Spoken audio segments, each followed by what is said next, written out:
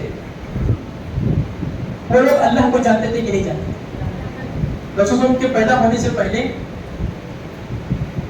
دادا کے زمانے میں ابراہ کعبۃ اللہ کو توڑنے کے لیے آیا، تو رسول اللہ کے دادا کا جواب کیا تھا؟ اپنے اونٹ دے دے، اللہ کا گھر کعبہ ہے، وہ اس کی حفاظت کرے۔ تو رسول کی دادا اللہ کو مانتے تھے کہ نہیں مانتے تھے؟ رسول اللہ کے والد صاحب کا نام کیا تھا؟ عبداللہ، تو اللہ کو جانتے تھے کہ نہیں جانتے تھے؟ یہ جتنے ابو جہل، ابو لہب اور عقبہ بن ربیع، یہ جتنے رسول کے بڑے بڑے دشمن تھے، وہ کعبۃ اللہ کو اللہ کا گھر مانتے تھے کہ نہیں مانتے؟ حج عمرہ کرتے تھے کہ نہیں کرتے تھے؟ زمزم کا پانی مقدس سمجھ کر پیتے تھے کہ نہیں پیتے تھے؟ پھر مجھے بتائیے کہ وہ کافر تھے، جھگڑا کیا تھا؟ جی جھگڑا کیا تھا؟ جب ان کے نام عبداللہ، عمر کا نام اسلام لانے سے پہلے عمر ہی تھا، عثمان کا نام اسلام آنے سے پہلے، علی کا نام اسلام آنے سے پہلے، تو پھر آپ مجھے بتائیے جب مکہ کے لوگ اللہ ہی کو اللہ مانتے تھے، بلکہ اللہ نے ان کے بارے میں کہنے کے لیے وَلَئِن سَأَلْتَهُم مَّنْ خَلَقَ السَّمَاوَاتِ وَالْأَرْضَ لَيَقُولُنَّ اللَّهُ، اے نبی آپ ان کو پوچھو کہ زمین آسمان کو پیدا کس نے کیا ہے، تو یہ کیا بولیں گے؟ اللہ ہی نے پیدا کیا ہے، اللہ ہی کو بولتے تھے، بلکہ اللہ نے اس سے بڑھ بداع الله مخلصون الدين کہ کفار مکہ کا مشرک مکہ کے لوگوں کا عقیدہ تھا کہ جب کشتی ڈوب رہی ہوتی موجیں اوپر آ چکی ہوتی ہیں یعنی ڈوبنا یقینی ہے تو وہ کہتے ہیں کیا کہتے ہیں وہ کہتے ہیں کہ دیکھو اب اس مصیبت کی گھڑی میں بچنے کا ایک ہی راستہ ہے. کیا راستہ ہے؟ دل سے ساری امیدیں نکالنا. دل سے مطلب کہ ہوا رک جائے گی, سمندر تھم جائے گا, کوئی دوسرے لوگ آ کے بچانے کی, اس طرح کی جتنی امیدیں ہیں سب نکالو اور اللہ کے بارے میں یہ عقیدہ رکھو کہ وہ رحمان ہے, وہ رحیم ہے, وہ بچاتا ہے. سچے دل سے اس کو مانو, پکا یقین کرو اس پہ, صرف زبانی نہیں, ایسا پکا یقین کرو کہ وہ بڑا رحیم ہے, رحمان ہے, بچاتا ہے تو تم کو بچائے. وہ یہاں تک کہتے تھے. تو میرا آپ سے سوال یہ ہے کہ جب جن رسول اکرم کو جن لوگوں نے مارا, جن لوگوں نے ستایا, جن لوگوں نے اس پہ پتھر برسائے, راستے میں کانٹے بچھائے اور پتہ نہیں کیا کیا کیا, سب سے زیادہ تکلیفیں تھی. جب وہ لوگ اللہ ہی کو خدا مانتے تھے, اللہ ہی کو سب کچھ کرنے والا سمجھتے تھے, تو پھر غلطی کہاں پر تھی؟ کیا رسول صلی اللہ علیہ وسلم کی اس میں کیا جھگڑا؟ کون بتائے؟ اللہ کے ساتھ وہ بتوں کو بھی شریک کر لیتے تھے اور اپنے باپ دادا کے دین کو نہیں چھوڑتے. کون سے بت؟ لات, عزا, منات. جی ٹھیک ہے, وہ بت تھے. بت تھے. وہ کیسے بت تھے؟ آپ نے بتا لات, عزا, منات. یہ جواب صحیح ہے لیکن اس کی اور تھوڑی وضاحت میں کرنا چاہتا ہوں. ایک کہ وہ جو کعبۃ اللہ میں وہ 360 جو رکھے تھے, کیا رکھے تھے؟ بت. مطلب اب ہم ہندوستان میں جب بت بولتے ہیں تو کچھ خاص نام ہمارے سامنے آتے ہیں جی, مطلب ہندوؤں کے کچھ بت ہیں, کرسچنوں کے کچھ بت ہیں, بدھسٹوں کے کچھ بت ہیں. وہاں پہ جو بت تھے وہ کیا تھے؟ وہاں پہ جو بت تھے وہ کون سے بت تھے؟ نیک لوگ. یہ جملہ ذہن میں لکھیے, یہ رکھیے, لکھ لیجیے. جو کعبۃ اللہ میں جو انہوں نے رکھا ہوا تھا, یہ جو انہوں نے نام گرائے لات, عزا, منات, اور جو سورہ نور میں آئے ولا تذرون ودا ولا سواع ولا یغوث ولا یعوق ونسرا, جو کعبۃ اللہ کے شہر میں جو انہوں نے 360 رکھے تھے, ہم بولتے ہیں بت مطلب اسٹیچو, بت مطلب کوئی اسٹیچو. ہم ایک اسٹیچو دیکھتے ہیں بولیں گے کہ بھائی یہ گاندھی جی کا ہے, نہرو جی کا ہے, کن کا ہے, نام ایک دیتے ہیں. تو انہوں نے جو وہاں پہ رکھے ہوئے تھے, وہ معاف فرمائیے گا, وہ کوئی اس طرح کی مورتیاں یا ہندوؤں کی مورتیاں یا کرسچنوں کی مورتیاں نہیں تھی. وہ کیا تھی؟ وہ نیک لوگوں کے مجسمے رکھے. آپ پوچھیں گے کہ دلیل کیا ہے؟ صحیح بخاری کتاب التفسیر سورہ نور میں جب وَدَّ وَلَا سُوَاعَ وَلَا يَغُوثَ وَلَا يَعُوقَ وَنَسْرَ کی تفسیر میں حضرت ابن عباس تفسیر کا سب سے بڑا مرجع, تفسیر میں سب سے زیادہ بات کس کی مانی جائے گی؟ ابن عباس رضی اللہ عنہ کی بات مانی جائے گی جو اردو سے ڈائریکٹ یہ ملی ہے, ان کے بارے میں اس میں دعا کرنا کہ اے اللہ تعالیٰ تو اس بچوں کو میرے قرآن میں علم دے. حضرت ابن عباس کہتے ہیں کانوا قوما صالحین, یہ سارے نیک لوگ تھے. نیک لوگوں کو میں اور کسی کو نہیں رکھا. یہ بات کلیئر نہیں آتا. اچھا کس لیے رکھا؟ قرآن تو کہتا ہے کہ اللہ ہی کو مانتے تھے, اللہ ہی کو رازق مالک, اللہ ہی کو باری بسانے والا کر, اللہ ہی کو باری بسانے سمجھتے تھے کہ وہی رازق, وہی مالک, وہی مدبر اور اسی یہاں کا متعایا. تو پھر ان کو کس نے رکھا تھا اور ان کے پاس کیوں آتے تھے؟ ان کو دیکھ کر عبادت کریں. یہ پہلا شیطان نے جب شروع میں لایا تھا نا, اس وجہ سے لایا تھا کہ نہیں ان کو دیکھ کے عبادت کرا, لیکن بعد میں ایک چیز ہو گئی تھی. کیا ہو گئی تھی؟ ان کی یہ سوچ تھی کہ جو بھی کمی پیشی ہوتی تھی ان سے مانگنے سے وہ پوری ہو جاتی ہے. اگر اولاد نہیں ہے تو جا کے مانگیں گے تو دے دے گا, بارش برسانے والا. اس کا جواب خود قرآن ہے. اس کا جواب کہاں پر ہے؟ یعنی آپ نے پہلی چیز سمجھ لی.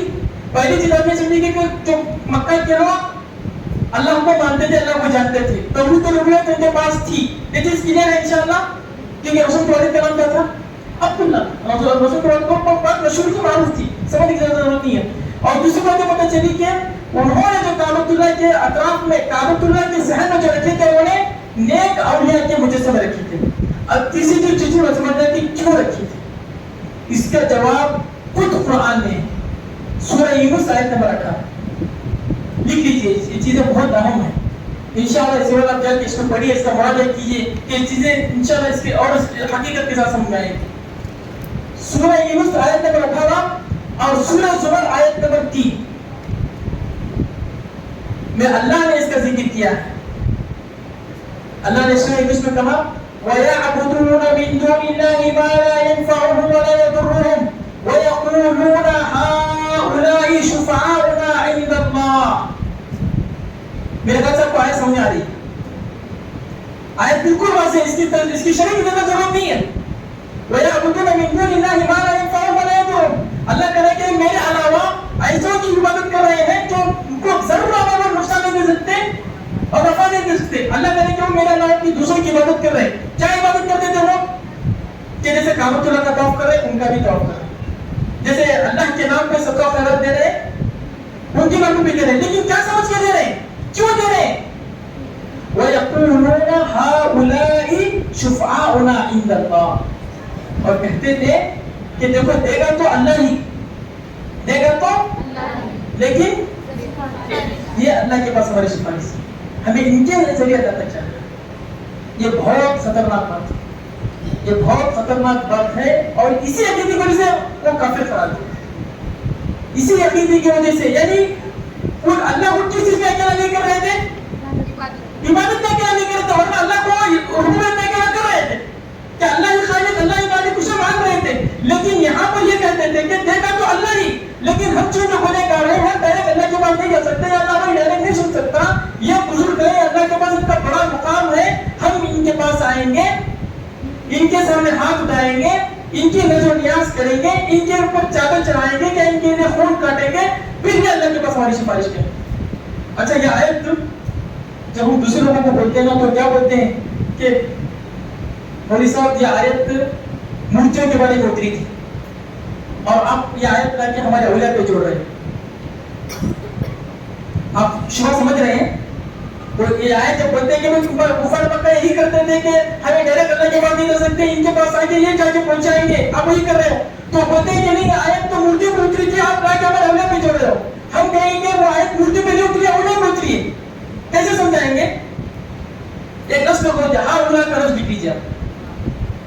ہاں اولا یہ اشارہ ہوتا ہے, انگلش میں بھی اشارہ ہوتا ہے. ہی شی جانور کے لیے, اور اٹ در جانور کے لیے. عربی میں ہاذا, ہاذا کس کے لیے آتا ہے اور پھر بھی کس کے لیے آتا ہے؟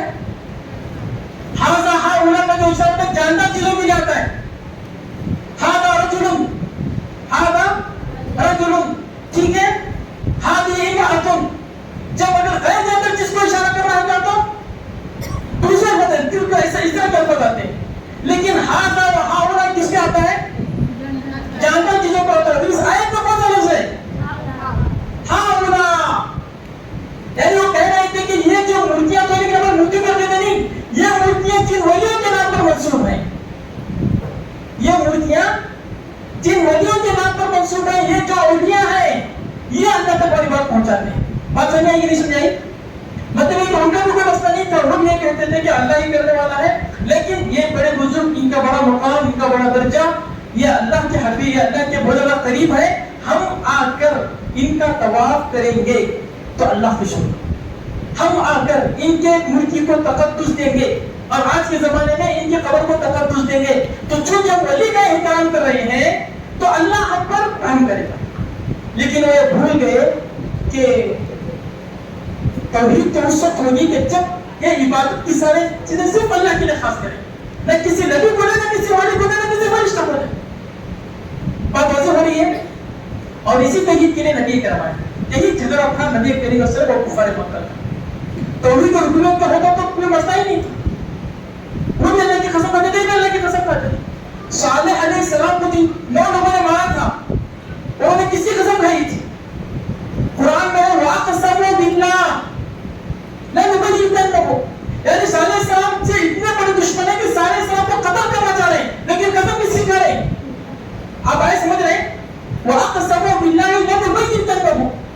اللہ نے کہ وہ 9 لوگوں نے, اس وقت کے سب سے شک پسند لوگوں نے اللہ کی قسم کھائی تھی کہ آج ہم رات صالح السلام کا قصہ تمام کر دیں گے, لیکن قسم کس کی کھا رہے ہیں؟ تو جھگڑا کس کا تھا؟ توحید الوہیت. یہ بات ہمیں سمجھانے کی ضرورت ہے. اور اکثر لوگ جو سمجھے ہوئے ہیں, ابھی جو مزار وغیرہ کو بھی جاتے ہیں, ان کو بھی کیا سمجھ کے جاتے ہیں؟ وہ جو نے یہی سمجھایا ہے, بس خدا رسول کو خدا مت بولو, لیکن ان کو ولی سمجھ کر, ان کو نبی سمجھ کر, ان کو افضل الانبیاء سمجھ کر, ان کو سید البشر کچھ بھی کر سکتے ہیں. یہ چیز ہوئی ہے, اس چیز کو بھی سمجھنے کی ضرورت ہے. یہ جو کاکا وغیرہ مانتے ہیں یہ کون سا شرک ہے؟ یہ بھی عبادت میں شرک آئے گا کہ اس میں بھروسہ کس پہ آ رہا ہے, کڑا کس پہ آ رہا ہے, کڑے وغیرہ بن کے عقیدہ کس پہ آ رہا ہے, اس عقیدے پہ. یہ جو دن کو برا سمجھتے ہیں, منگل کا دن ہے برا, شام کو جھاڑو نہیں لگانا ہے, دودھ ابل گیا کچھ برائی آنے والی ہے, ہاتھ میں کچھ ہو رہا ہے, کچھ ہونے والا ہے, کب آیا ابھی نہیں آیا, یہ سب چیزیں کس طرف سے آئیں گی؟ کیا ان میں کوئی تاثیر ہے کہ میں ان سے ڈروں؟ ان میں کچھ تاثیر ہے کیا ان کی کائنات میں کچھ چلتی ہے کہ میں اس دودھ چبانے سے ڈر جاؤں, دکان کے پھولنے سے ڈر جاؤں, یا اسٹرین سے ڈر جاؤں, یا اپنا بیوی سے ڈروں؟ بلکہ کرنا والا کون ہے؟ تو میں صرف اسی سے جڑنا, وہ جو چاہے گا وہ ہوگا, وہ جو چاہے گا وہ ہوگا, نہ کہ یہ سب چیزیں اس طرح کی کائنات میں کسی اور کا کچھ حصہ ہو سکتا ہے, ہر چیز نہیں ہو سکتا, کسی لحاظ سے نہیں ہو سکتا. تو اگر ہمیں اللہ کو توحید, اللہ کو اس کی ذات میں اکیلا کرنا ہے, اللہ کو اس کی ذات میں اکیلا کرنا ہے, تو توحید ربوبیت بھی ضروری ہے, توحید اسماء و صفات بھی ضروری ہے, اور توحید الوہیت بھی ضروری ہے. میں انشاءاللہ سمجھتا ہوں کہ میں اچھی چیزیں انشاءاللہ قریب بتلا دیا ہوں, کیونکہ شاید وقت بھی ہو رہا ہے. اور پھر ایک بات جو میں آخر میں جو بات بتا رہا تھا کہ نبی صلی اللہ علیہ وسلم اور کفار مکہ کے درمیان جھگڑا کس بات پہ تھا؟ الوہیت پہ تھا. آج بھی ہم لوگوں سے بات کریں گے نہیں, واؤس کا دامن نہیں چھوڑے. یہ کون سی عبادت میں شرک ہے؟ محبت. جتنے زور سے ان کے نعرے لگا رہے ہیں, نعرے کس کا حق تھا؟ یہ اس کا حق تھا. وَأَنَّ الْمَسَاجِدَ لِلَّهِ فَلَا تَدْعُوا مَعَ اللَّهِ أَحَدًا. یہ مسجد صرف اللہ کا حق ہے, یہاں پر اللہ کے علاوہ کسی کو بھی سب پکڑ, کسی کو بھی سب پکڑ, کسی کا حق نہیں ہے. احد کا لفظ کیا ہے؟ کسی کو. وَأَنَّ الْمَسَاجِدَ لِلَّهِ, یہ مسجد صرف اللہ کا حق ہے. فَلَا تَدْعُوا مَعَ اللَّهِ أَحَدًا, یہاں پر اللہ کے ساتھ کسی کو مت پکڑو, کسی کو چاہے نبی کو مت پکڑو. ہم خود نبی کریم صلی اللہ علیہ وسلم جو کائنات میں سب سے افضل ہے, کائنات میں اللہ کے بعد اللہ کی مخلوق میں سب سے افضل ہے, اللہ کے سب سے بڑا حبیب ہے, جن کو اللہ نے معراج کرایا, جو ساری انسانیت کے سردار ہیں, سارے انبیاء کے امام ہیں, ان کے تعلق سے اللہ نے حکم دیا. تو کیا حکم دیا؟ ان اللہ و ملائکتہ یصلون علی النبی یا ایھا الذین آمنوا صلوا علیہ. صلوا علیہ کا ترجمہ,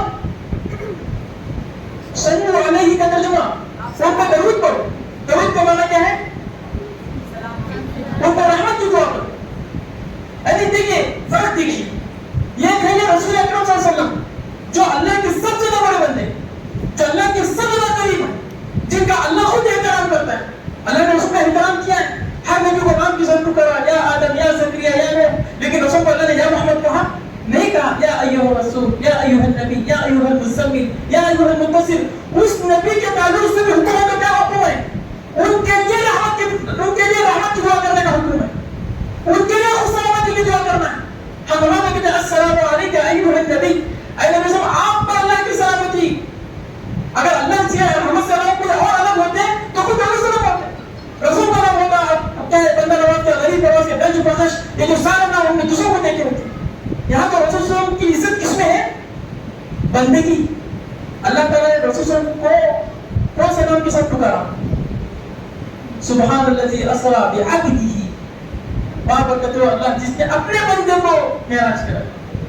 بندے کا نام آیا, بندے مخلوق کا احساس یہ ہے کہ بندہ بن کر رہے, نہ کہ بولے غریب نواز بنے کے, بندہ نواز بنے کے, بینچ بخش بنے. یہ سب کس کے نام ہے؟ یہ سب اللہ کے نام ہے, یہ سب اللہ نوازنے والا ہے. اس طرح کے نام دے کر ہم کہیں نہ کہیں خود ان اولیاء کے دشمن بن رہے ہیں, خود ان اولیاء کے دشمن بن رہے ہیں. وہ اولیاء اللہ کے نیک بنتے تھے, اللہ کے صالح بنتے تھے.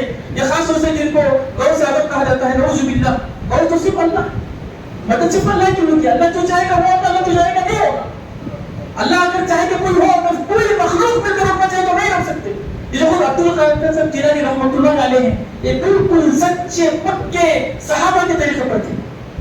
یہ بالکل صحیح عقیدے پر تھے. یہ ایک اللہ کو جاننے والے اور اس کی کو ماننے والے تھے, جس کو نبی صلی اللہ علیہ وسلم نے لایا تھا کہ عبادتیں صرف اور صرف اللہ کی نخواست کی جائیں, کائنات میں صرف اور صرف مساجد رہیں, مساجد کے علاوہ اور کسی کا گھر نہ رہے.